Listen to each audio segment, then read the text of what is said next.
ቁርአን ሲቀራ ስጁድ እንደሚወረድ ተምሬያለሁኝ። እኔ ግን ምንም አልገባኝ። አላህ ጀዛችሁን ይክፈላችሁ አብራሩልኝ የሚል ጥያቄ። ባለቤቴ አይሰግድም። የሆነ ጊዜ ይሰግዳል፣ ከዛ ደግሞ ለረጅም ጊዜ ያቆማል። አህዋሉም ልክ እንደ ካፊር ነው። ውሎ ጫት ቤት፣ ኸምር ያለበት ቦታ ከጓደኞቹ ጋር ነው።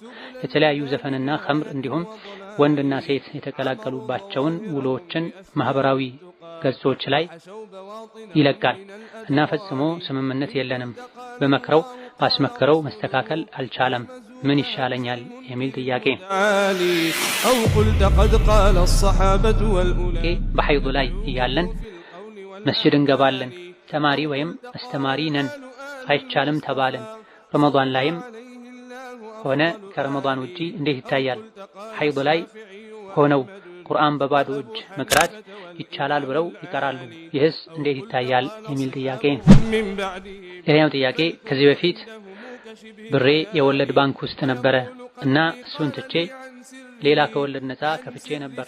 አሁን ወለዱ ወደ 10,000 ብር አለ እና እኔ የማልሰግድበት በኦንላይን ለመስጂድ ግንባታ ለተጠየቀ እርዳታ መስጠት እችላለሁ ሰደቃ ሳልነይት የሚል ጥያቄ። አንዲት ሴት የጀነት ባለቤቷ ማን ነው? በዱንያ የነበረው ባለቤቷ የሞተባት የፈታችው ያላገባችስ ከሆነ ቢያብራሩልኝ። فاغتنم رحمك الله حياتك النفيسة واحتفظ بأوقاتك العزيزة. بسم الله الحمد لله والصلاة والسلام على رسول الله وعلى آله وأصحابه ومن والاه. اللهم لا علم لنا إلا ما علمتنا إنك أنت العليم الحكيم. يا معلم آدم وإبراهيم علمنا ويا مفهم سليمان فهمنا. وأعوذ بك اللهم أن أقول فيك ما ليس لي به علم فأضل وأضل. أما بعد ቁጥር 254 ከተማሪዎች ለሚመጡ ጥያቄዎች መልስ የሚሰጥበት የዛዱል መዓድ ፈታዋ ነው። ዛሬ ከምናያቸው ጥያቄዎች የመጀመሪያው ቁርአን ሲቀራ ስጁድ እንደሚወረድ ተምሬያለሁኝ። እኔ ግን ምንም አልገባኝ። አላህ ጀዛችሁን ይክፈላችሁ አብራሩልኝ የሚል ጥያቄ ነው። ከቁርአን ንባብ አደብ አንዱ የስጁድ ቲላዋ አንቀጾች ሲመጡ ስጁድ ማድረግ ነው። ቁርአን ውስጥ 15 የሚደርሱ ሲቀሩ ስጁድ የሚደረግ አንቀጾች አሉ። ይህን ስጁድ ማድረግ ግዴታ ነው ወይስ ሱና? በሊቃውንት መካከል ኺላፍ ያለበት ጉዳይ ነው። ራጂሑ ሱና እንጂ ግዴታ አይደለም። ስለዚህ አንዳንዴ ይደረጋል፣ አንዳንዴ ቢተው ችግር የለውም፣ አጅሩ ቢቀር ነው። ስጁድ የሚል ቃል በተገኘ ቁጥር ሁሉ አይደለም ስጁድ ቲላዋ የሚደረገው። ይልቅ የተወሰኑ ስጁድ ነብዩ አለይሂ ሰላቱ ሰላም ያደረጉባቸው ወይም እንደሚደረግባቸው ሊቃውንት የገለጹ ስጁዶች ላይ ብቻ ነው ስጁድ ቲላዋ የሚደረገው። ስጁዱ የሚደረገውም አንቀጹ ተቀርቶ ሲያልቅ፣ አንዳንዴ ከአንድ አንቀጽም በላይ ሊሆን ይችላል። የስጁድ ምልክት አለ። ከዚህ ቀደም ቁርአን የህይወት ብርሃን የተሰኘ አማርኛ መጽሐፍ አለ። እዛ ላይ ተብራርተዋል። ቁርአኑ ላይም ምልክቶች አሉ። ምልክቱም መጽሐፉ ላይ ሰፍሮ ይገኛል። ስለዚህ የስጁድ አንቀጾችን ለይቶ ማወቅ ከፍተኛው 15 ናቸው። ከዛ በታችም እንደሆኑ የገለጹ ሊቃውንት አሉ። በላጩ ተመራጩ 15 ናቸው የሚለውን የተኞቹ አንቀጾች ናቸው? ምን ሱራ ላይ ነው የሚገኙት? ስንተኛው አንቀጽ ላይ ነው የሚገኙት? የቱስ ጋ ነው እነዚህ አንቀጾች ሲነበቡ ስጁድ የሚደረገው? ምልክቱ ምንድነው? እነዚህን በዝርዝር ማወቅ ያስፈልጋል። በተወሰነ መልኩ ቀደም ሲል የተገለጸው መጽሐፍ ላይ ሌሎችም ምንጮች ላይ እነዚህ ነጥቦችን ማወቅ ይቻላል። ከላይ ከሱረቱል በቀራ ጀምረን ወደ ታች ወደ ሱረቱን ናስ ስንወርድ እየቀራን ስንወርድ የመጀመሪያው የስጁድ አንቀጽ የሚገኘው ሱረቱል አዕራፍ መጨረሻ ላይ 206ኛው አንቀጽ ላይ ነው። ሁለተኛው ስጁድ ሱረቱል ራዕድ አንቀጽ 15 ላይ ነው። ሶስተኛው ደግሞ ሱረቱል ነህል አንቀጽ 50 ላይ ነው። አራተኛው ሱረቱል ኢስራ አንቀጽ 109 ላይ ነው። አምስተኛው ሱረቱ መርየም አንቀጽ 58 ላይ ነው። ስድስተኛው ሱረቱ አልሐጅ አንቀጽ 18 ላይ ነው። ሰባተኛው እዛው ሱራ ላይ ሱረቱል ሐጅ አንቀጽ 77 ላይ ነው። የሱረቱል ሐጅ ከሌላ ሱራዎች ከሚለይባቸው መለያዎች አንዱ ብቸኛው ሁለት ስጁድ ቲላዋ የያዘ ሱራ ነው። 8ኛው ሱረቱ አልፉርቃን አንቀጽ 60 ላይ ነው። 9ኛው ሱረቱ አነምል አንቀጽ 26 ላይ ነው። 10ኛው ሱረቱ ሰጅዳ አንቀጽ 15 ላይ 11ኛው ደግሞ ሱረቱ ሷድ አንቀጽ 24 ላይ 12ኛው ሱረቱ ፉሲለት አንቀጽ 38 ላይ የሱረቱ ፉሲለት ስጁደ ቲላዋ የቱ ጋ ነው የሚደረገው የሚለው ላይ ኺላፍ አለ። ራጂሑ 38ኛው አንቀጽ ሲያልቅ ነው። 13ኛው ሱረቱ ነጅም መጨረሻ ላይ 62ኛው አንቀጽ ላይ 14ኛው ሱረቱ አልኢንሺቃቅ አንቀጽ 21 ላይ 15ኛውና የመጨረሻው ሱረቱ አልዓለቅ ወይም ኢቅራ የመጨረሻው አንቀጽ ላይ ነው። ስጁድ ቲላዋ ለማድረግ ቁርአን የቀሩ አሁን የተጠቀሱ አንቀጾች መተው ስጁድ ለማድረግ ውዱእ ቢኖር ወደ ቂብላ ቢዞር መልካም ነው። ካልተቻለ እንደ ሶላት ሳይሆን እንደ ምስጋና ስጁድ እንደ ሰይደተ ሹክር ነው የሚቆጠረው። ዝም ብሎ ስጁድ አድርጎ መነሳት ይቻላል። ሌላው ጥያቄ ባለቤቴ አይሰግድም፣ የሆነ ጊዜ ይሰግዳል፣ ከዛ ደግሞ ለረጅም ጊዜ ያቆማል። አህዋሉም ልክ እንደ ካፊር ነው። ውሎ ጫት ቤት፣ ኸምር ያለበት ቦታ ከጓደኞቹ ጋር ነው። የተለያዩ ዘፈንና ኸምር እንዲሁም ወንድና ሴት የተቀላቀሉባቸውን ውሎችን ማህበራዊ ገጾች ላይ ይለቃል እና ፈጽሞ ስምምነት የለንም። በመክረው ባስመክረው መስተካከል አልቻለም። ምን ይሻለኛል የሚል ጥያቄ። በተሻለ ሰው ማስመከር፣ እንዲገሰጽ ማድረግ።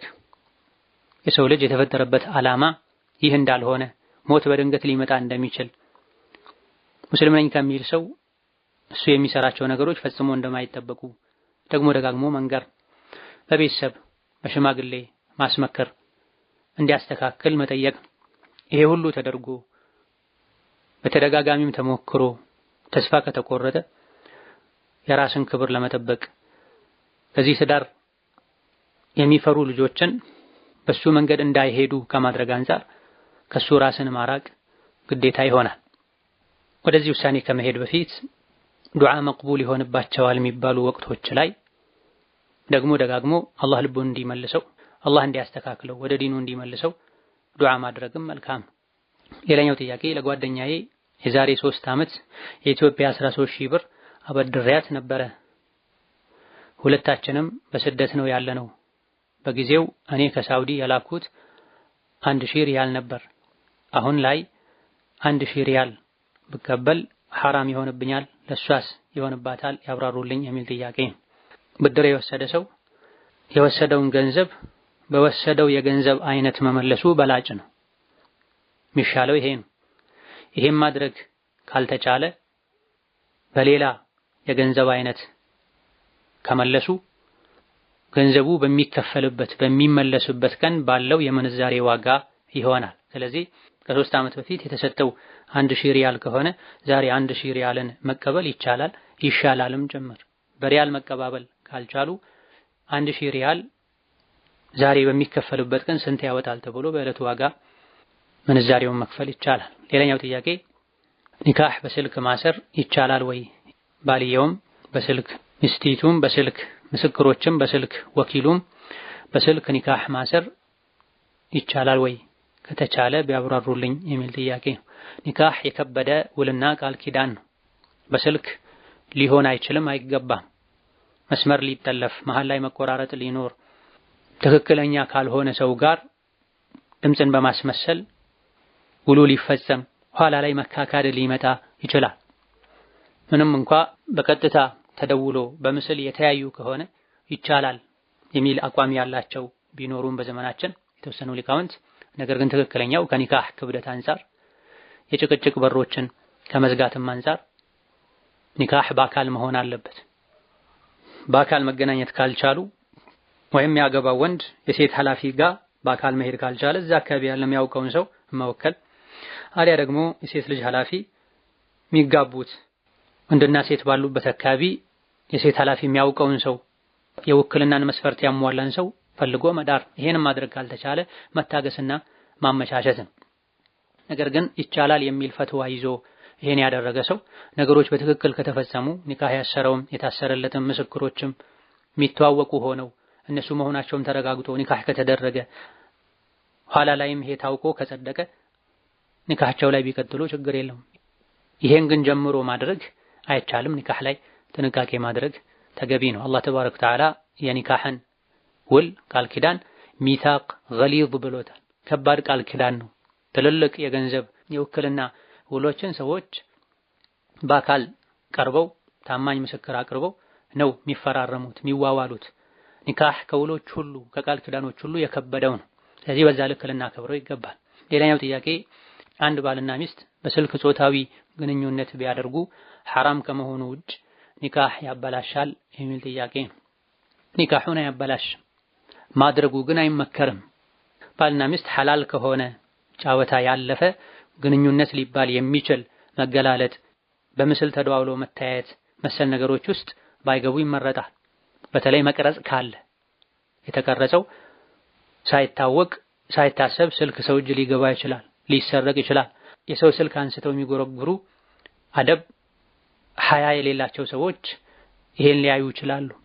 ሳይታሰብ ሌላ ሰው ጋር ሊላክ ይችላል። ሌላ ነገር ልካለሁ ተብሎ ብዙ ጉዳት ስላለው በቀጥታ ቪዲዮ ደውሎ መግለጡ ማይቻል አካልን ገልጦ መታየትም ይሁን ቪዲዮ ቀርጾ መላላክ ብዙ ሰዎች እንደሚጠይቁት አፍረተ ገላ ሁሉ ሳይቀር አሳየኝ ማለት አግባብ አይደለም። ሆኖም ይሄም ቢያደርግ አንድ ሰው ቀደም ሲል የተጠቀሱ ጉዳቶች ስለሚኖሩት አይደረግም ይባላል እንጂ ኒካህ በዚህ ብቻ አይፈርስም። ሌላኛው ጥያቄ በሐይድ ላይ እያለን መስጂድ እንገባለን፣ ተማሪ ወይም አስተማሪ ነን፣ አይቻልም ተባለን። ረመዳን ላይም ሆነ ከረመዳን ውጪ እንዴት ይታያል? ሐይድ ላይ ሆነው ቁርአን በባዶ እጅ መቅራት ይቻላል ብለው ይቀራሉ። ይህስ እንዴት ይታያል የሚል ጥያቄ ነው። የወር አበባ ደም ላይ ያሉ ሴቶች መስጂድ መግባት ይችላሉ አይችሉም የሚለው ነጥብ ኺላፍ ያለበት ጉዳይ ነው። ብዙሃኑ የፊቅህ ሊቃውንት አይቻልም የሚል አቋም አላቸው። የተወሰኑ ሊቃውንት የተከለከለው መስጂድ እንዳይቆሽ መስጂድ እንዳይነጀስ ተብሎ ነውና መስጂድ እንደማይነጀስ እርግጠኛ ከተኮነ ሴት ልጅ ብትገባ ችግር የለውም፣ በተለይ የሚያመልጥ ዒልም ካለ በቂ ምክንያት ካለ ብለዋል። ስለዚህ ሌላ ጊዜ የማይገኝ ዒልም ከሆነ መስጂድ እንደማይነጀስ እርግጠኛ ከተኮነ እንደማይነጀስ ብቻ አይደለም መጥፎ ሽታ እንደማይፈጠር እርግጠኛ ከተኮነ አስፈላጊ የሆነውን ያክል ከጥንቃቄ ጋር መግባቱ ችግር አይኖረውም። በላጩ የተሻለው ከጥንቃቄ አንፃር ለመስጂድም ንጽህና መጥፎ ሽታንም ከመስጂድ ከማራቅ አንፃር የብዙሃኑን ሊቃውንት አስተያየት ተከትሎ ሴት ልጅ ካልተገደደች በስተቀር መስጂድ ለመግባት የተሻለ ነው። ከገቡም ደግሞ ቶሎ ለመውጣት ጥረት ማድረግና ንጽህናን የመስጂድን ንጽህና አብዝቶ መጠበቅ ይገባል። ሐይድ ላይ ያሉ ሴቶች ቁርአንን በባዶ እጅ መንካታቸው በአራቱም የፊቅህ ሊቃውንት ስምምነት ሐራምና ክልክል ነው። ጥቂት ይቻላል ያሉ አሉ። ነገር ግን ትክክለኛው በባዶ እጅ አይነካም የሚለው ነው። ሌላኛው ጥያቄ የአንገት ጌጥ በስም ማሰራት እንዴት ይታያል የሚል ጥያቄ ነው። በመሰረቱ ይሄን የሚከለክል ነገር የለም። ነገር ግን በስሙ የሚያሰራ ሰው ስሙ የአላህ ስም ያለበት ከሆነ በዚህ መልኩ የአላህ ስም ያለበትን የአንገት ጌጥ አንገት ላይ አድርጎ ረስቶ ሳይሸፈን በተለይ መጸዳጃ ቤት መግባትን የሚያስከትል ከሆነ ይሄ አይቻልም። እንደዚሁ ደግሞ በባል በትዳር አጋር ስም ተሰርቶ ኋላ ላይ ትዳር ማይቀጥል ሆኖ ሲለያዩ ተለያይቶም ውስጥ ላይ የዶሮ አይነት ፍላጎትና ፍቅር ላይኖር ስለሚችል ንብረትን ማበላሸት አሊያ ደግሞ ሌላ ወጪ አውጥቶ ለማስቀየር ሚዳርግ ሊሆን ስለሚችል በዚህ መልኩ መጠቀሙ አይመከርም ሊባል ይችላል። እንደዚህ አይነት ጎንዮሽ ጉዳቶች ከሌሉት ማድረጉ ችግር የለም። ሌላኛው ጥያቄ ከዚህ በፊት ብሬ የወለድ ባንክ ውስጥ ነበረ እና እሱን ትቼ ሌላ ከወለድ ነፃ ከፍቼ ነበር። አሁን ወለዱ ወደ 10,000 ብር አለ እና እኔ የማልሰግድበት በኦንላይን ለመስጂድ ግንባታ ለተጠየቀ እርዳታ መስጠት እችላለሁ ሰደቃ ሳልነይት የሚል ጥያቄ ነው። የሪባ ገንዘብ ቆሻሻ ነው። የአላህ ቤት በቆሻሻ ገንዘብ መሰራት የለበትም። በጣም ለተቸገሩ ሰዎች ነው መሰጠት ያለበት። እሱም ቢሆን ጥያቄው ላይ እንደተባለው ሰደቃ ሳይነየት መሆን አለበት። አላህ ንጹህ ነው፣ ንጹህ ነገር እንጂ አይቀበልም። ገንዘብ በራሱ ክብር ስላለው እንዲሁ ዝም ተብሎ እንደ ቆሻሻ የትም መጣል ስለሌለበት በጣም ለተቸገረ ሰው ይሰጣል እንጂ ሁሉም ለሚጠቀምበት ለተከበረ ለአላህ ቤት ግንባታ መዋል የለበትም። ሌላኛው ጥያቄ እኛን በመስጂድ ውስጥ ቂርአት የሚያቀራን አንድ ኡስታዝ ነበረን። እናም አሁን በክፍያ በኦንላይን ማቅራት ጀምሯል። እናም እኔን እየከፈለኝ እንዳግዘው ጠየቀኝ።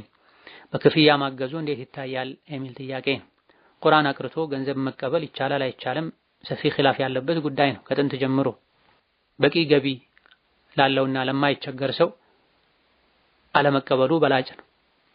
ሙሉ ጊዜውን ቁርአን ለማስተማር ሰጥቶ ሌላ እሱን የሚደጉም ወጪውን የሚሸፍንለት መንግስታዊ የሚሆን የግል ተቋም ከሌለ ቁርአን በማቅራት የሚያሳልፈውን ያክል ጊዜ ሌላ ስራ ቢሰራ የሚያገኘውን ያክል ከቁርአን ቢቀበል ችግር የለው።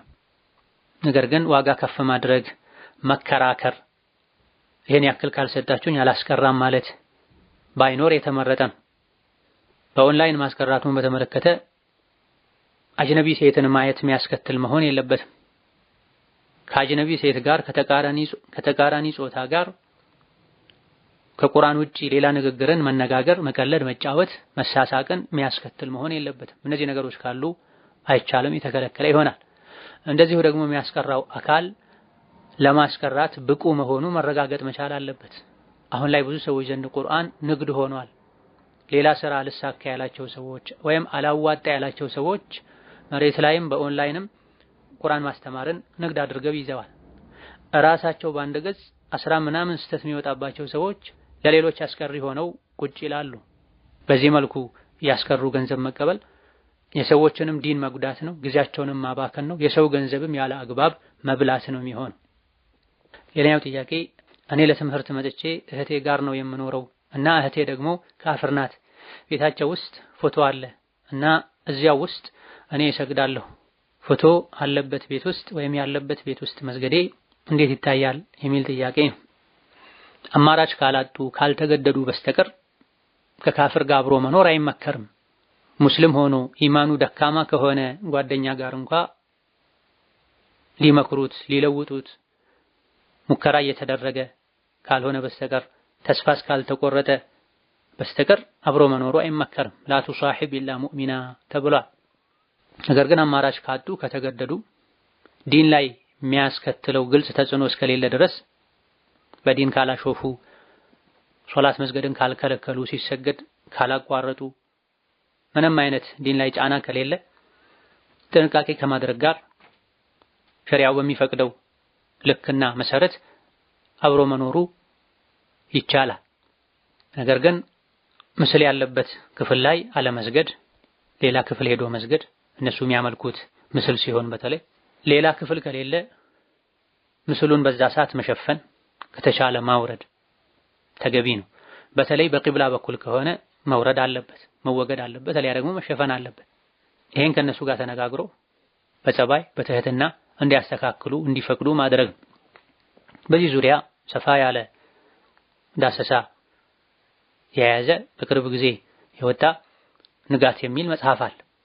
ሀገራችን ላይ በብዛት እንዲህ አይነት ነገሮች ሊገጥሙ ሊከሰቱ ይችላሉና ሙስሊም ካልሆነ ሰው ጋር ስንኗኗር በማንኛውም መልኩ ስንገናኝ የሚፈቀዱና ማይፈቀዱ ሲቸገሩ የሚፈቀዱ ቢቸገሩ እንኳ ማይፈቀዱ ነገሮች አሉና ይሄን ለማወቅ እንደዚህ አይነት መጽሐፎችን ማንበብ ተገቢ ነው። ሌላኛው ጥያቄ አንድ ሰው ኢንሻአላህ ብሎ ቢምል ከፋራ ይወጅብበታል የሚል ጥያቄ ነው። መሐላን ሲምሉ ኢንሻአላህ ማለት ይፈቀዳል፣ ይወደዳል፣ ጥቅሞችም አሉት። ከጥቅሙ አንዱ የማሉበትን ነገር ለማድረግ አላህ ያግዛል። የአላህን እገዛ መጠየቂያ ነው ኢንሻአላህ ማለት። በአላህ ፈቃድ አላህ ከሻአላህ ካገዘኝ ማለት ነው። ሌላው ይሄን አደርጋለሁ ኢንሻአላህ ያለ ሰው ከፋራ ግዴታ አይሆንበትም ያን ነገር ሳያደርግ ቢቀር። ሌላኛው ጥያቄ እንደ ስቲም ወይም ወይባ ለሰውነት የሚደረጉ ነገሮችን ከቤት ውጪ መጠቀም ሰውነትን መታሸት እንዴት ይታያል የሚል ጥያቄ ነው። ይሄን ቤት ውስጥ በራስ በቤተሰብ አጅነቢ ባልሆነ ሸሪዓ የሚፈቅደውን ያክል ሰውነት ለሱ መግለጽ በሚቻል ሰው ይሄን ማድረግ ምንም ችግር የለው። ጊዜን ማባከን ገንዘብን ማባከን ደረጃ እስካልደረሰ ድረስ። ከቤት ውጪ ግን ይሄ መደረግ የለበትም በሕክምና መልኩ ግዴታ ነው ካልተባለ በስተቀርና ይሄም አውራን ሀፍረተ ገላን መግለጽ በማያስከትል መልኩ ለሂጃብ ለደህንነት በማያሰጋ ዝግ በሆነ ቦታ ላይ ካልሆነ በስተቀር ከቤት ውጪ ሊደረግ አይገባም። በቅንጦት መልኩ በየጊዜው እንደዚህ አይነት አገልግሎቶች የሚሰጥበት ቦታ ሄዶ መደረጉ በተለይ ብዙ ጊዜ የሚያደርጉ ሰራተኞች ካፊሮች ሊሆኑ ይችላሉ።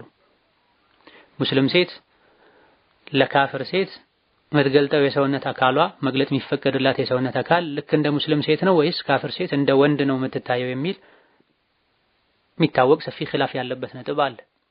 ይህ ውዝግብ ውስጥና ኺላፍ ውስጥም ያስገባል። በሌላ በኩል ካሜራና መሰል ነገሮች ሊኖሩ ይችላሉ ወይም ቤቱ ላይ የተገጠሙ አሊያ ደግሞ ያዩትን ያገኙትን ሁሉ በመቅረጽ የተመረዙ ሰዎች እጅ ላይ በሚገኝ ካሜራዎች እንዲህ ነገር ሊኖር ይችላል። ከዚህ አንፃር ከቤቶች የሚደረገውን መጠንቀቅ ያስፈልጋል።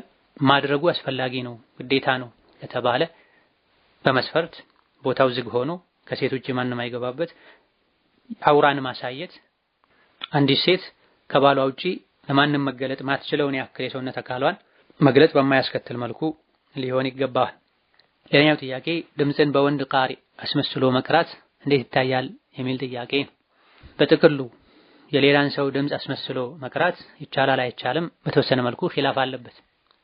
ራጂሑና ትክክለኛው ራስን እስካልጎዳ ድረስ በተለይ ድምጾች ተቀራራቢ ከሆኑ ከራስ ድምፅ ጋር ተቀራራቢ የሆነን ቃሪ መርጦ ከሆነ አስመስለው የሚቀሩት ይሄን በግልጽ የሚከለክል ነገር የለም ይቻላል የሚል አቋም ያላቸው በርካታ የዘመናችን ሊቃውንት አሉ።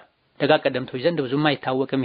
ነገር ግን ሴት የወንድን ድምፅ አስመስላ መቅራቷ ዓላማዋ መልካም አቀራርን መቅራት የሱን ድምፅ አስመስላ እንደምትቀራው ሰው አይነት የተጅዊድ አቀራር መከተል አሊያ ደግሞ ድምፁ በሚያምር ቃሪ አቀራር እየቀራች የበለጠ በቁርአን መገሰጽ ማስተንተን ተደቡር ማድረግን ፈልጋ ከሆነ ይቻላል።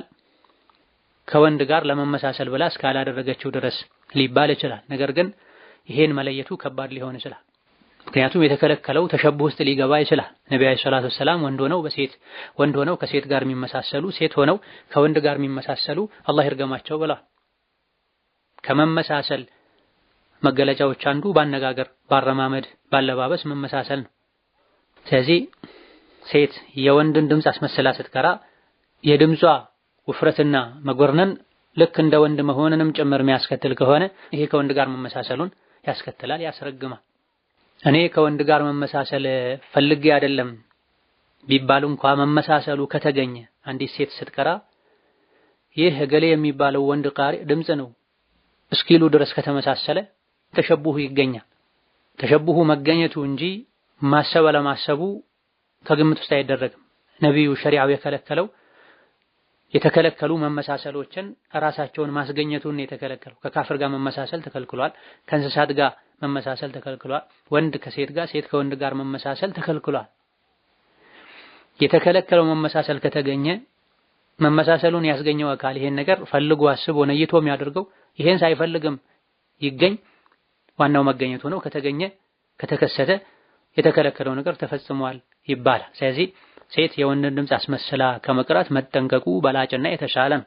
አላሁማ ኢላ አስመስላ የምትቀራው ተጅዊዱን፣ አቋቋሙን፣ አሳሳቡን፣ መዱን፣ ተሕሲነት ቲላዋውን ከሆነና የምትቀራው በራሷ ድምፅ ከሆነ በተወሰነ መልኩ አዳኡ አፈጻጸሙ የሆነ ቃሪ ቢመስልም ሌሎች ነገሮች ከወንዱ ካላመሳሰሉ ችግር የለውም ሊባል ይችላል። ነገር ግን ቀደም ሲል እንደተባለው ሁለቱን መለየቱ ከባድ ሊሆን ስለሚችል መራቁ በራስ ድምፅ መቅራቱ መልካም።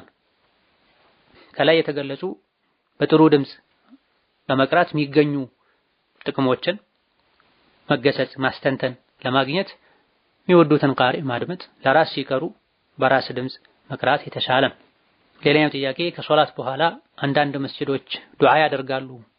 ዱዓውን የሚጀምሩት በሶላዋት ስለሆነ እኛም ሰለላሁ ዐለይሂ ወሰለም ማለት አለብን ወይ ካለን በቢድዓ ማገዝ አይሆንም ወይ የሚል ጥያቄ። ከሶላት በኋላ በጋራ ተሰብስቦ ዱዓ ማድረግ ቢድዓ ነው። በነቢይም ይሁን በሷሐቦች ዘመን አልነበረም። ሁሉም ለራሱ ነው ከሶላት በኋላ የሚባሉ ዚክሮችን ማለት ያለበት። ከሶላት በኋላ የሚባሉ ዚክሮች ዚክርም ዱዓም ጭምር ናቸው። አላሁመ አዒኒ ዐላ ዚክሪከ ወሹክሪከ ወሑስኒ ዒባደቲክ አስተግፊሩላህ አስተግፊሩላህ ዚክርም ዱዓም ነው። ይሄ አልፎ አልፎ በግል ከፈርድም ይሁን ከሱና ሶላት በኋላ ቢደረግ ችግር አይኖረውም። በጋራ በጀማ ኢማሙ ዱዓ ያደረገ ሰዎች አሚን ማለት ቢድዓ ነው። በዚህ መልኩም ቢሆን ዱዓውን ሲጀምር ወይም ሲጨርስ ኢማሙ የነቢይን ስም ሲያነሳ ሰለላሁ ዐለይሂ ወሰለም ማለቱ ችግር የለውም። ለራስ በሚሰማ ልክ ከሆነ ማገዝ ከነሱ ጋር መመሳሰል የሚሆነው ጠብቆ በነሱ የድምጽ ከፍታ ልክ ከነሱ ጋር በሚመሳሰል የድምጽ ቅላጼ አብሮ አጅቦ ማለቱ ይሄ ቢድዓን ማጽደቅ ማገዝ መጋራት ሊባል ይችላል። የነቢይን ስም ማንም ያንሳማን ሰለላሁ ዐለይሂ ወሰለም ማለቱ የነቢዩ ዐለይሂ ሰላቱ ወሰላም አንድ ሐቅ ነው። ሌላኛው ጥያቄ የኛ ትምህርት ቤት በፈረቃ ነው የምንማረው። እናም የከሰዓት ስንሆን ማለትም 6 ሰዓት ተኩል እስከ 11 ሰዓት ከ20 ነው የምንማረው። በዚህ መሃል ዙህርና ዐስር ያመልጠኛል። እዛ ለመስገድም አይመችም። ስለዚህ ምን ላድርግ? ቀዷውንም እንዴት ላውጣ የሚል ጥያቄ ነው። ሶላት በጊዜ የተገደበ ዒባዳ ነው። መንገደኛ በሽተኛ ካልሆነ በስተቀር አንድን ሶላት ከወቅቱ ማሳለፍ ለማንም አይፈቀድም። መንገደኛ በሽተኛ የሆነ ሰው አጣምሮ ጀምዕ አድርጎ መስገድ የሚቻል ሶላቶችን ብቻ ጀምዕ አድርጎ መስገድ ይችላል። የተማሪ ወላጆች ልጆቻቸውን ትምህርት ቤት ሲያስመዘግቡ የዲናቸውን፣ የአኽላቃቸውን፣ የሶላታቸውን ጉዳይ ከፊት ሊያደርጉ ይገባቸዋል። ልጆቻቸውን የሚያስተምሩበት የሚያስመዘግቡበት ስፍራ የትምህርት ተቋም ለሶላት፣ ለስነ ምግባር፣ ለሂጃብ የሚመች መሆን አለበት በተቻለ ያክል። ሙስሊምም በሀገሩ ሐቁን መጠየቅ ሐቁን ማስከበር መቻል አለበት። ለሶላት መውጣት ለምሳ እንደ መውጣት ነው፣ ለሽንት እንደ መውጣት ነው። ከሰዓቱ አንፃር ያን ያክል ሰፊ ሰዓት የሚወስድ አይደለም። ከሐቅም አንፃር የመብላት የመጠጣት መብት እንዳለ ሁሉ የመስገድ መብት አለ። ወላጆችም የቦርድ አባላትም የትምህርት ቤት ባለቤቶችም ይሄን ነገር ማስከበር መቻል አለባቸው፣ መፍቀድ መቻል አለባቸው። በተለይ ሙስሊም ሆነው ትምህርት ቤት ያላቸው አላህ በሰጣቸው ኒዕማ በሰጣቸው አጋጣሚ ሶላትን እስላም የሚያዛቸው የዲን ህግጋትን ማበረታታት፣ መፍቀድ፣ ማገዝ መቻል አለባቸው። ቦታ ማመቻቸት አለባቸው። አላህ በሰጣቸው ጸጋ ይጠይቃቸዋል። ጭራሽ ትምህርት ቤቱ የሙስሊም ከመሆኑ ጋር ሶላት የሚከለከል ከሆነ ይሄ የአላህና የመልእክተኛው ጠላት ከመሆን የዲን ጠላት ከመሆን አይተናነስም። የሆነ ሆኖ ሶላት የሚከለክል ትምህርት ቤት ላይ ልጆችን አለማስመዝገብ፣ ሳያውቅ የተመዘገበ ለማመቻቸት ሙከራ ከማድረግ ጋር እስኪስተካከልለት ድረስ 6 ተኩል አብዛኛውን ጊዜ ሀገራችን ላይ የዙህር ሶላት ወቅት ይገባል አብዛኞቹ አካባቢዎች ላይ። ስለዚህ ልክ የዙህር ወቅት እንደገባ ፈጥኖ ሰግዶ መግባት፣ ካልሆነም መሃል ላይ ባሉ የረፍት ሰዓቶች ወጥቶ መስገድ፣ ዐስሩንም እንደዚሁ በሰዓቱ ወጥቶ ለመስገድ መሞከር ነው። የቻሉትን ያክል ሶላትን በወቅቱ ለመስገድ መጣር ነው። ካልተቻለ 11 ሰዓት ከ20 የዐስር ሶላት ወቅት ነው ለተገደደ ሰው፣ አማራጭ ላጣ ሰው።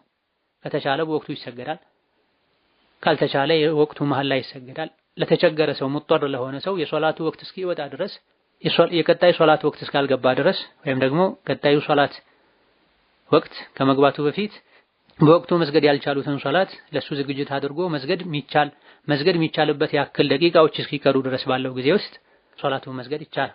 ከዚህ መፍትሄው መጀመሪያ እንደዚህ አይነት ቦታዎች ላይ አለመመዝገብ፣ አለማስመዝገብ፣ ተገደው ይሄን ካደረጉም ሐቅን መብትን መጠየቅ፣ ወላጆች ልጆቻቸው ሃይማኖታዊ ግዴታቸውን እንዲወጡ ሁኔታዎችን ማመቻቸት፣ ትምህርት ቤቶችን፣ አስተዳደሮችን መጠየቅ ይገባል። ምንም አማራጭ ከጠፋ መፍትሄ እስኪመጣ ድረስ ትምህርት ቤት መቀየር፣ ከላይ የተጠቀሱ አማራጮችን መጠቀም።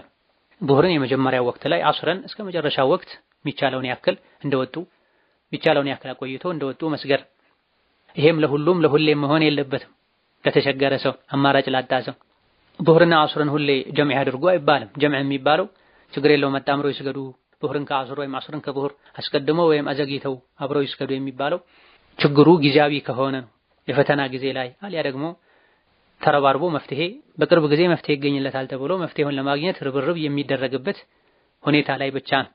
አንዳንድ የወላጆች ወጪ ለመቆጠብ ልጆቻቸውን እንደዚህ አይነት ትምህርት ቤት ሊያስመዘግቡ ይችላሉ። ወላጅ የሚሰራበት አንዱ ዓላማ ለልጁ የሚያስፈልገውን ነገር ማሟላት ነው።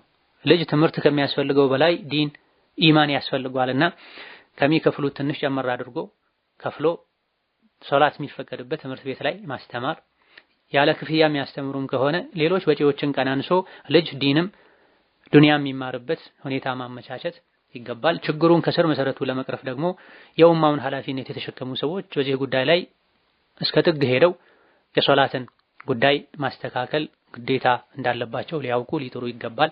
አላህ ተባረከ ወተዓላ ለዚህ ጥረት የሚያደርጉን ያግዛቸው። የሶላት የዲን እንቅፋት የሚሆኑን አላህ ደብ ይስጣቸው። ሌላኛው ጥያቄ አንዲት ሴት የጀነት ባለቤቷ ማን ነው? በዱንያ የነበረው ባለቤቷ የሞተባት የፈታችው ያላገባች እስከሆነ ቢያብራሩልኝ የሚል ጥያቄ ነው። ዋናው አላህ ጀነት ያስገባን። ጀነት ከተገባ ጀነት ውስጥ ላጤ እንደሌለ በሐዲስ ተነግሯል። ትልቁ ነጥብ ይሄ ነው። አላህ ጀነት ያስገባን ብሎ ዱዓ ማለት አላህ ጀነት እንዲያስገባን ዱዓ ማድረግ መስፈርቱን ማሟላት ለጀነት መዘጋጀት ማህሩን መክፈል ነው። ጀነት ከገቡ ላጤ የለም። ሁሉም የጀነት ሰው ባለ ትዳር። በሁለተኛ ደረጃ ሶስተኛ ደረጃ ከዛ በኋላ ነው ማንን ነው ማገባው ማለት ያለበት። ጀነት የገባ ሰው ምንም ትዳር ያልነበረው ሰው አላህ ይድረዋል። በትዳር ኖሮ ሳይፋቱ የሞቱ ደግሞ ጀነት ላይ ይገናኛሉ። አንዲት ሴት አግብታ ከዛ በኋላ ተፋታም ይሁን ባሏ ሞቶ ሌላ ካገባች ከመጨረሻው ባሏ ጋር ትሆናለች ተብሏል። የተወሰኑ አላህ ያማርጣታል፣ እሷ ከመረጠችው ጋር ትሆናለች ተብሏል። አኽላቁ ይበልጥ ከሚያምረው ጋር ትሆናለች ተብሏል። ዋናው ነገር ጀነት ላይ ባለትዳር ያልሆነ እንደማይኖር ሁሉም የጀነት ሰዎች እንደሚጋቡ ከትዳር አጋራቸው ጋር እንደሚኖሩ ማወቅና ውሳኔው የአላህ እንደሆነ በመረዳት ዋናው ራስን ለጀነት ማዘጋጀት። ሌላኛው ጥያቄ 10 ዓመት ራሴን በራሴ ማርካት ሐራም መሆኑን አላቅም ነበረ።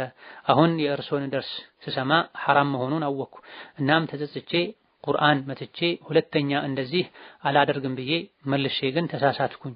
እንደዚህ ካደረኩኝ ከእስልምና አውጣኝ ብዬ ምዬ ነበረ። አሁን በጣም ጸጽቶኛል። ይሄን በማለቴ ከፋራ ምንድነው የሚል ጥያቄ። ይሄ በተደጋጋሚ የሚነሳ ጥያቄ ነው። ብዙ ሰዎች የተፈተኑበት ጉዳይ ነው። አላህ ተባረከ ወተዓላ ዝሙትን ከልክሏል። ከዝሙት ጋር አያይዞ ደግሞ ፈመን ይብተጋ ወራአ ዛሊከ ፈኡላኢከ ሁሙል ዓዱን ብሏል።